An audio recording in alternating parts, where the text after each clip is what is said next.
Helo a chroeso i'r Senedd Nadolig yr Adran Iaith sydd ychydig yn wahanol eto eleni. Welcome to the Juniors Christmas concert. Sit back, relax and fast forward or rewind and repeat.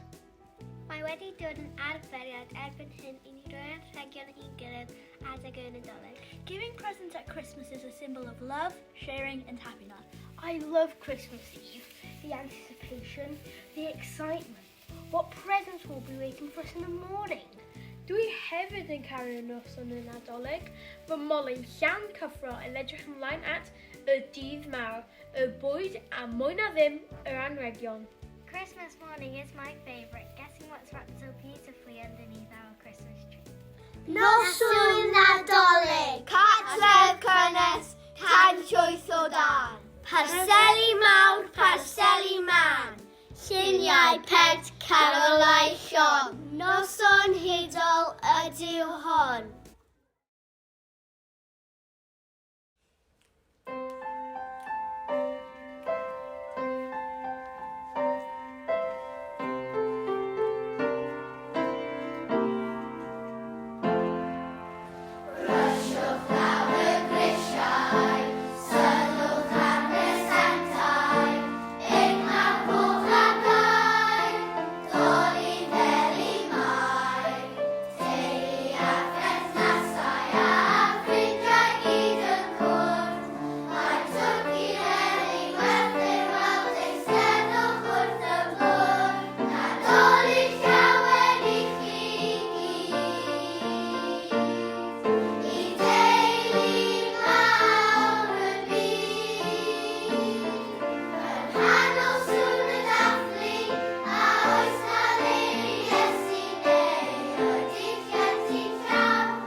Ond nawr te, beth yw'r anrheg Nadolig perffaith?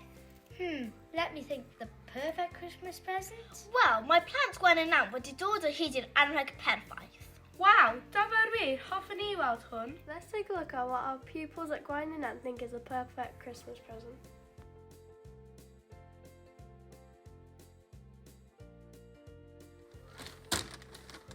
Ooh, tyfa beth yw'n mewn na. iPad? Neu Nintendo Switch efallai. I fi a ti, Kelsey? No, I think it must be a PS5. Tybed beth? Neu beth am ddol LOL? Maybe it's a Rainbow High doll. Efallai AirPods. Neu efallai bocs enfawr o sleigh. Or even a big dinosaur, a giant raptor. Ife card RC cyflym sydd yn mewn na?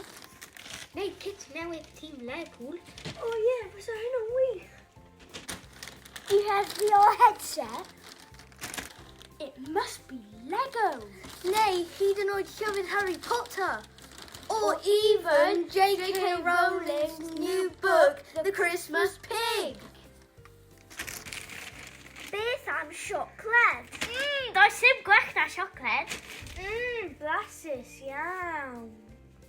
Wel, ar ôl y flwyddyn diwethaf, dwi'n gwybod yn Yn sicr, mae fach o dro gyda theulu a ffrindiau byddai'r anrheg perffaith yn Nadolig hwn.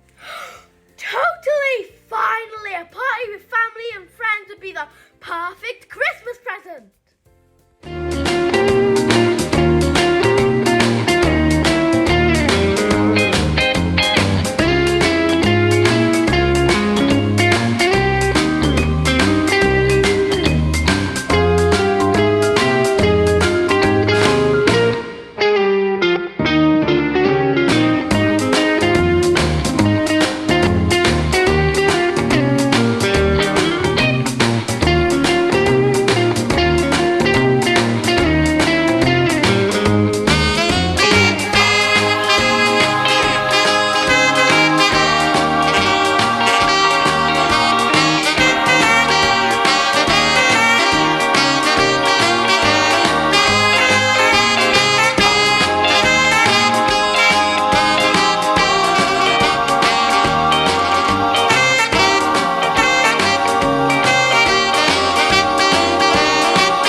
Mae cael canu carol gyda'n gilydd eto yn anrheg yn ei hun. and not believe This time last year, we couldn't even sing carols together.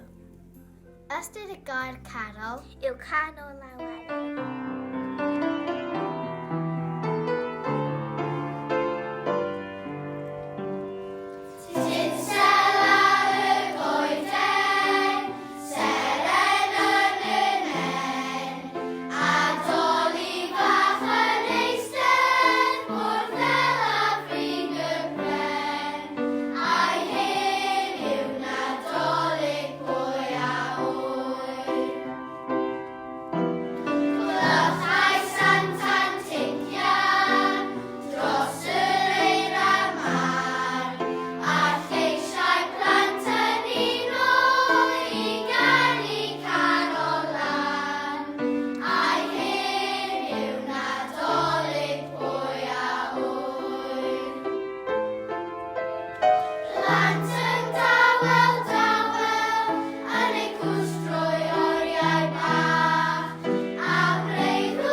Tybed beth sy'n mewn na? Tegau Nadolig. Bwyd Nadolig. It must be a nativity set. Wow, that must be the perfect Christmas present. Am anrheg perffaith. It represents the story of Christmas.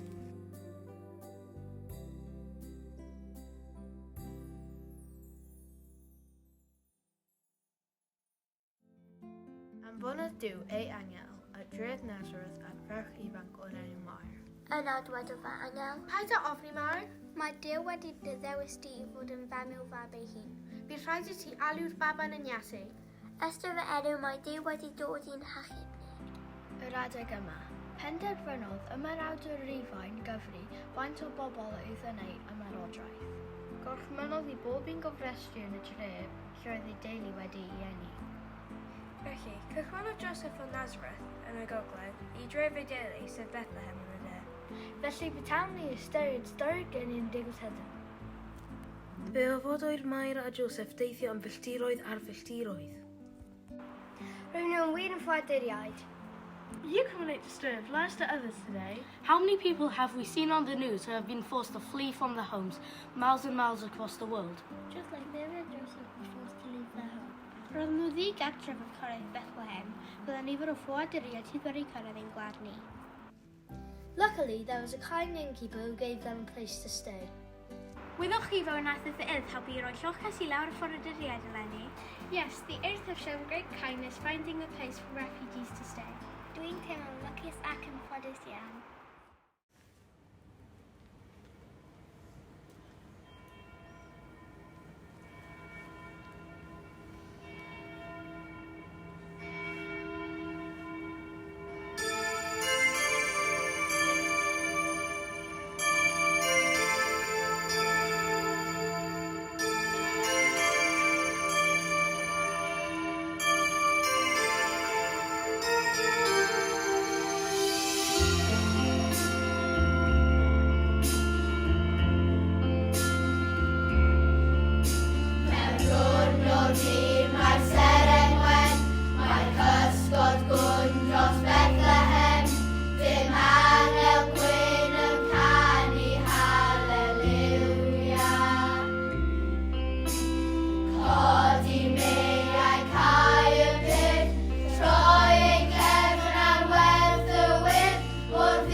ni yr anrheg delfrydol. Ond beth yw e? Seren y Nadolig. Seren fydd ei weld ar ben y goeden Nadolig. It is normally an evergreen coniferous tree that is cut in the wood and brought into the home. It is decorated with lights and colourful ornaments. And there's often a star placed on the top, just like this one behind me. It is this star that will give us light and hope through the darkness of the winter. Seren fydd yn goleuo ni drwy dywyllwch y gaeaf. Seren wnaeth arwain y doethion at Iesu yn stori geni. A thrwy dilyn y seren honno gallwn ni hefyd rhannu a dathlu y llawenydd yr oil.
Ar ôl gweld yr holl anrhegion perffaith yma, does dim byd gwell na gweld fi'n efo'i hapus fy'n heili'n agor anrheg rhoddau sydd nhw. It is important to pause in the middle of celebrations to consider the true meaning of Christmas, the act of giving. Not only we give each other presents on Christmas Day, but there are many charities that do so over Christmas and throughout the year. Mae Project Pwrs y Symariaid, neu Operation Christmas Child, yn casglu anrhegion fel bocsau sgidiau wedi llenwi gyda teganau hwyl neu offer ysgol. Yna, maent yn ein ganfod mewn plant mewn angen ar draws y byd yn ddangos cariad Duw. We will be donating proceeds from our Christmas cards to Swansea Bay Asylum. Rydym ni ym Blwyddyn 6 wedi creu cardiau Nadolig mwyn codi arian tuag at y bwyd. Ho, ho, ho! Yes! Remember, the act of giving can be just as perfect as receiving. I don't expect any presents this year. However, I love knowing that giving presents has made many children across the world happy. Anrhegion y Nadolig gan Glenys Roberts. Rhoddi mi a rhoddi thithau. Rhoddi deulu ac I ffrindiau. Gorau rhodd a hoddwyd I ni, ydoedd genny'r baban Iesu. Gorau rhodd a roddwyd I ni. Rhodd o gariad a goleuni. Rhodd i'n harwain a'n hanwesu. Rhodd i'r byd I gyd i'r Iesu.